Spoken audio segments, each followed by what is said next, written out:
Hey, oh, Kieran, how are you doing, buddy? Just talking to myself. I tell you what, this is best colour of all of them, I think. Is it called Interstellar or something? Green. Somewhat stellar, isn't it? Interstellar green. Yeah. That we only got in yesterday.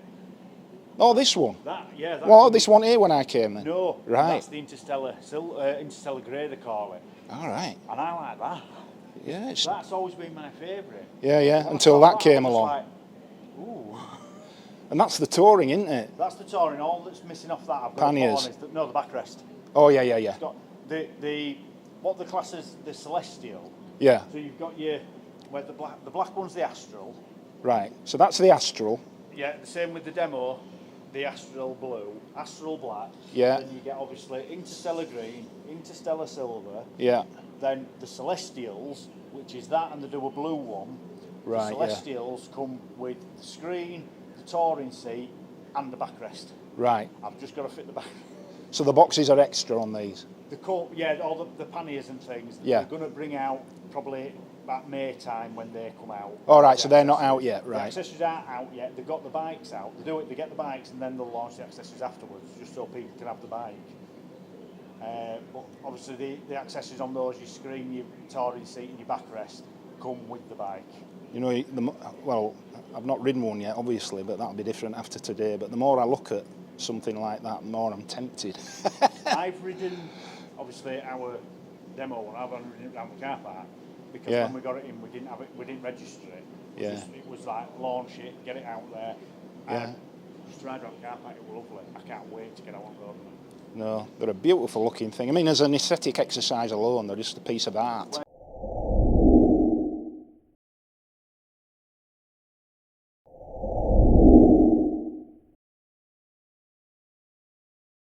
Right, here we are at Appleyards in Keighley, and this is their new building, which stocks a load of bikes and just about every conceivable variant of Royal Enfield you can care to mention.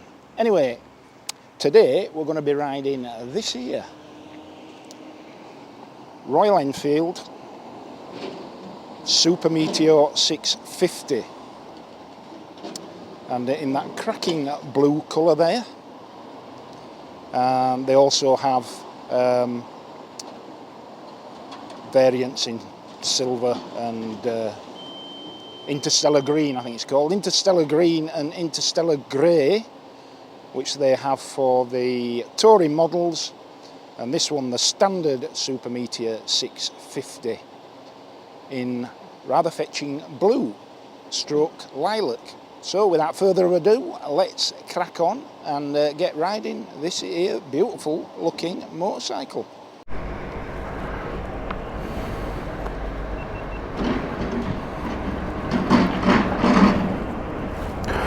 Right.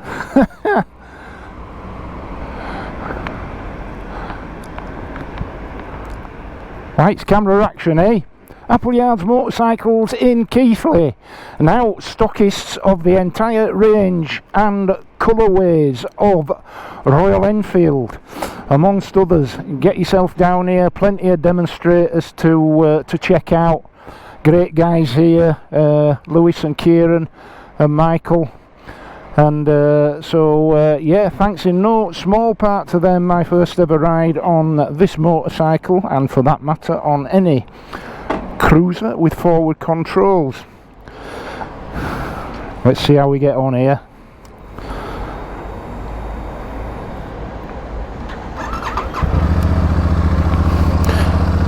Very familiar sound. Right, yep, so here we are on the Royal Enfield Super Meteor 650.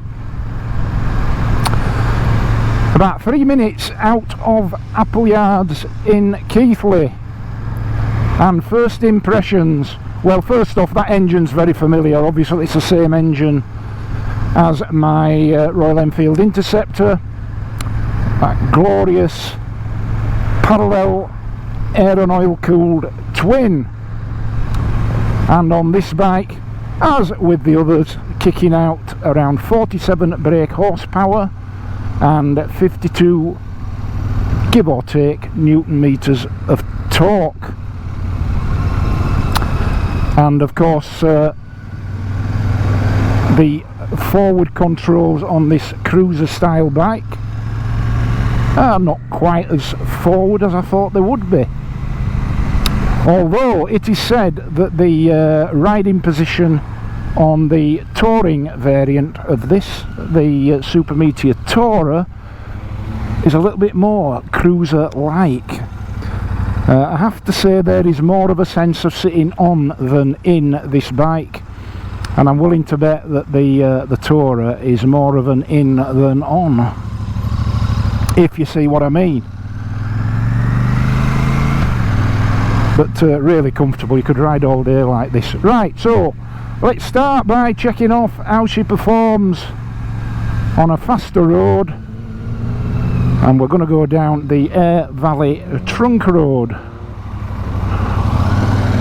which is a 70 limit.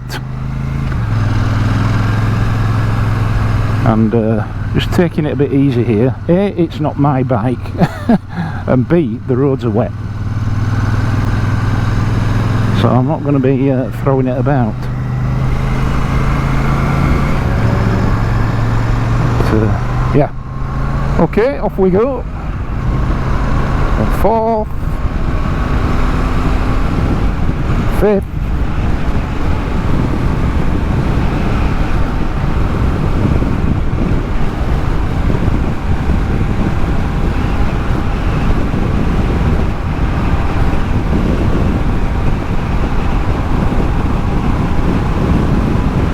and sixth gear.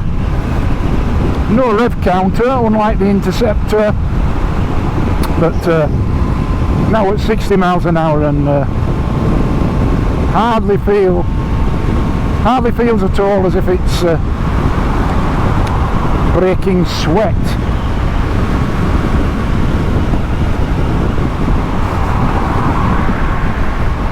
Yeah, really comfortable.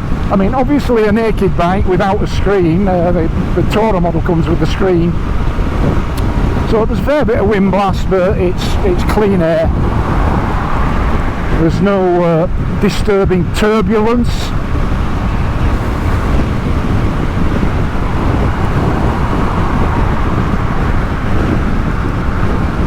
And yes, this bike is just going to eat up miles upon miles of fast open roads.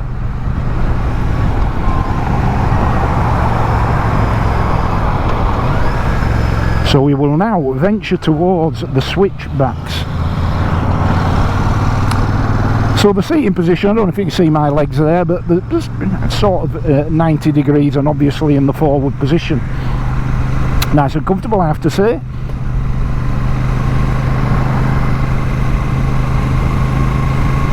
And seat height on this bike, 740 millimeters, so even the most vertically challenged will be able to flat foot this little beauty. And like I say, I'm taking it really, really steady on these greasy roads.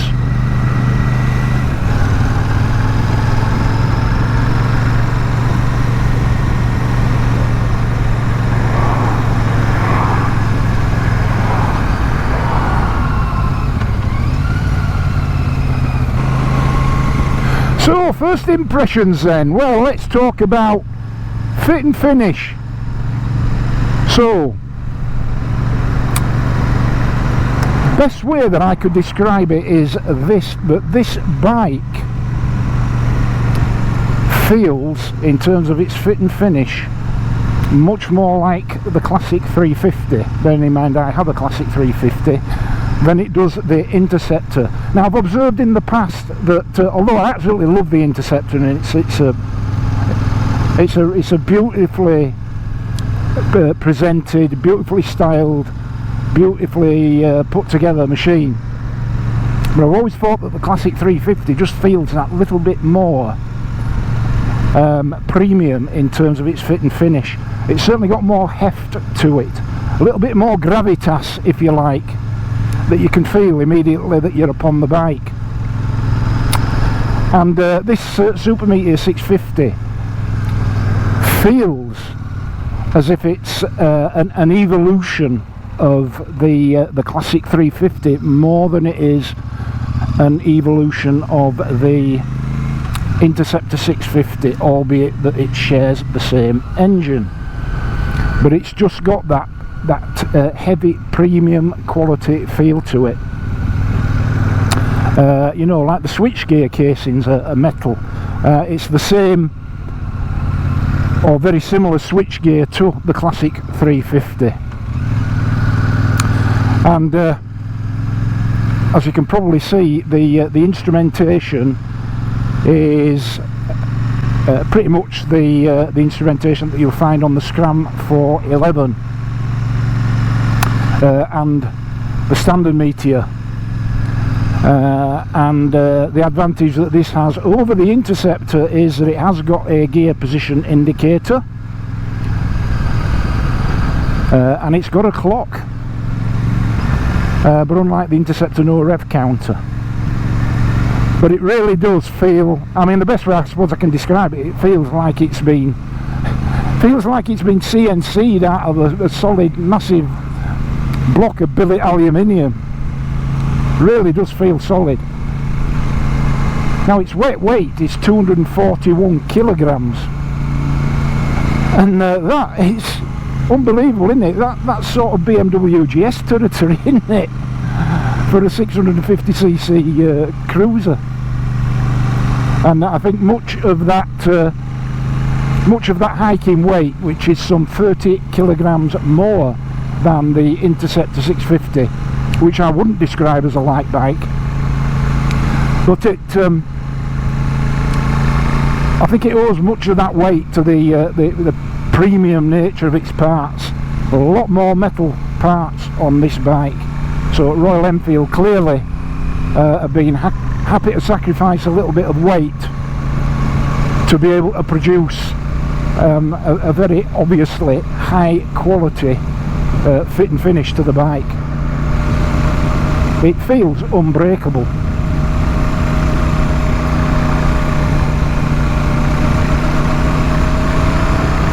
And all the real world power you're ever going to need from that engine. Now, given that this bike only has 16 miles on it, or is that the trip? I don't know, but it's a 2023 plate. It's brand spanking new, so I absolutely aren't going to over rev it. That wouldn't be right. I think some people do with demonstrators, but I don't think that's particularly fair,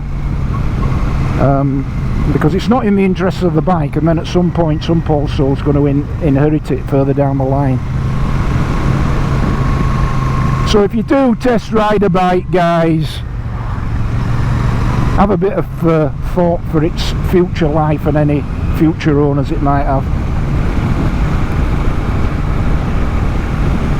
But cruising along on these switchbacks, I mean, if it were a sunnier, hotter day and you just got your jeans and your leather jacket on, open face helmet, shades, right, get into the groove.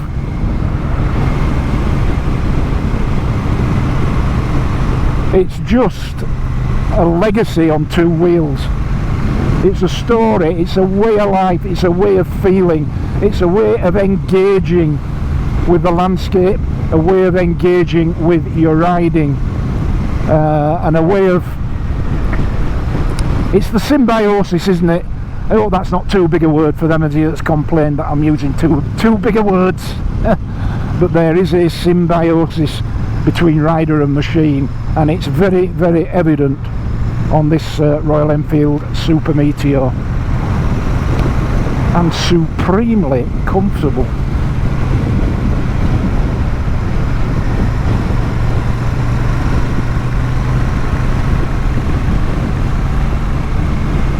And handles really, really well. So 18-inch front wheel, cast, tubeless, 16-inch rear wheel, cast, tubeless. So unlike the Interceptor and Continental GT with tubed spoke tyres, Royal Enfield have chosen to go for tubeless on this bike, and I can see the rationale entirely, and that's clearly a case of substance over style rather than style over substance.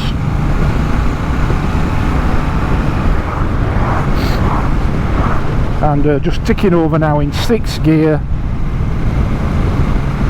50 mile an hour, which is the limit on this road, and it's absolutely effortless. You could sit here all day like this.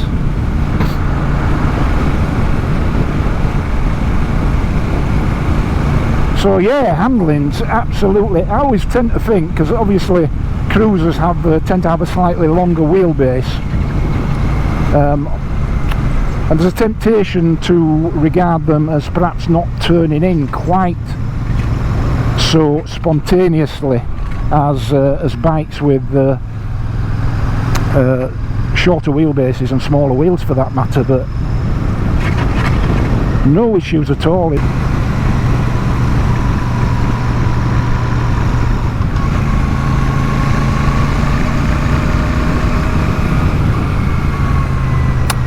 And the sound of the engine through those stock exhausts, absolutely awesome.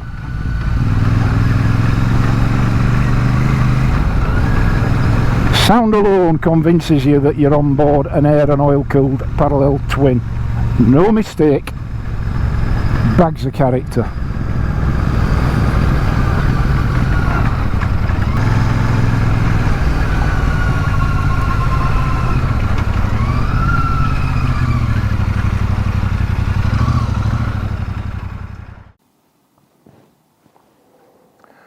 Okay, so here she is then, a walk around of the 2023 Royal Enfield Super Meteor 650, and what a cracking looking bike. They're in that beautiful blue colour,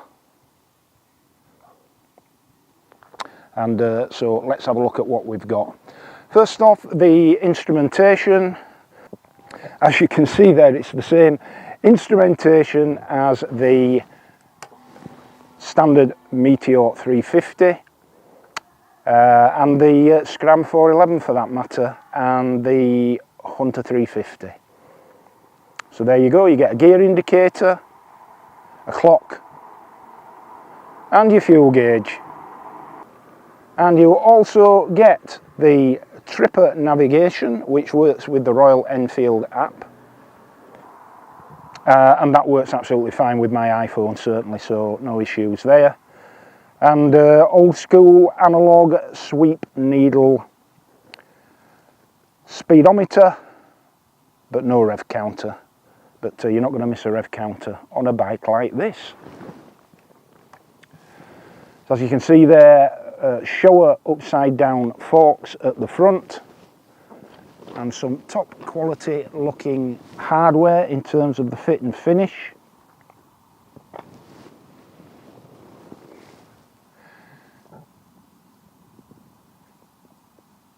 And there's the light. I'll just show you the running lights.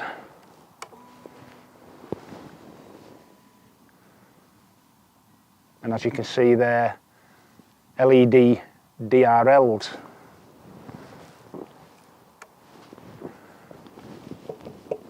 Metal mudguards. Front wheel, cast alloy, tubeless, and 18 inches at the front there, and on this bike running the Seat tyres.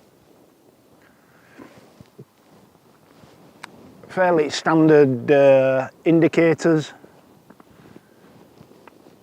and that fantastic 650 there or thereabouts cc oil and air cooled parallel twin, putting out 47 brake horsepower and 52.3 newton meters of torque at about 5,500 rpm.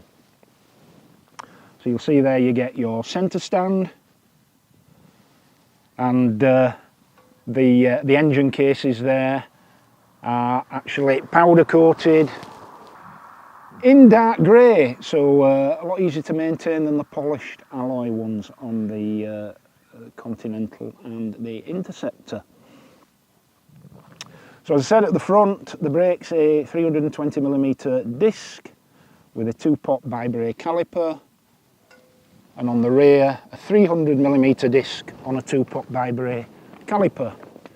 And again, the rear wheel, cast alloy and 16-inch diameter running tubeless Seat Zoom Cruise tyres. There you can see twin rear shock absorber suspension, and as you can see at the bottom there, adjustable for preload. The fuel tank is 15.7 litres, and that should be good on a bike like this for around about 200 miles per tank easily. Switchgear has a real premium feel to it. As you can see there, it's the same sort of switchgear as the classic 350, and the switchgear housings there are actually, yes, they are metal. And you've got an adjustable 4-span set of levers for brake and clutch, adjustable with this here little device. So all in all, I think you'll agree, a cracking looking bike. I mean, the sound out of those exhausts is exactly what you would hope and expect from a bike of this style and calibre. So shall we fire her up and have a listen?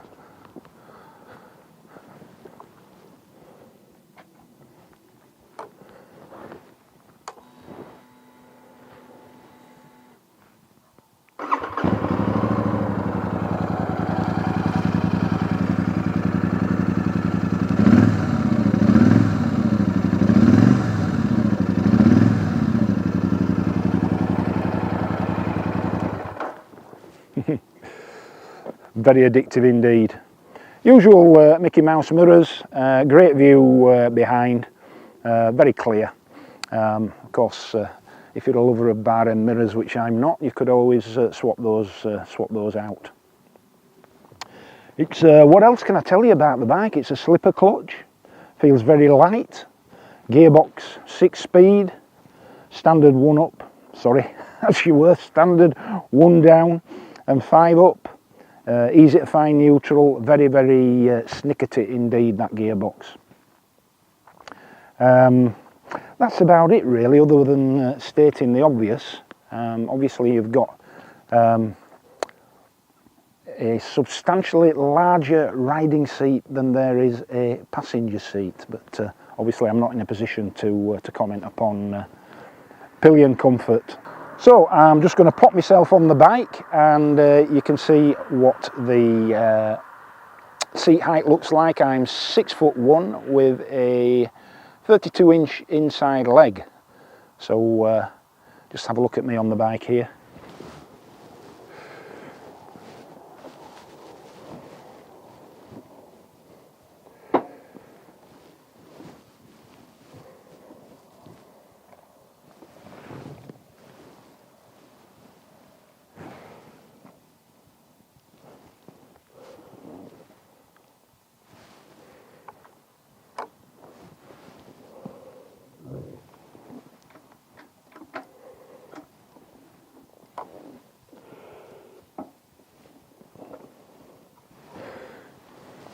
Right, okay then. So, one last look before we set off back to Appleyards. The 2023 Royal Enfield 650 Super Meteor, or rather Royal Enfield Super Meteor 650. An absolute aesthetic work of art and an absolute pleasure to ride, and a real quality feel to just about every component on the motorcycle. Okay, let's jump back on.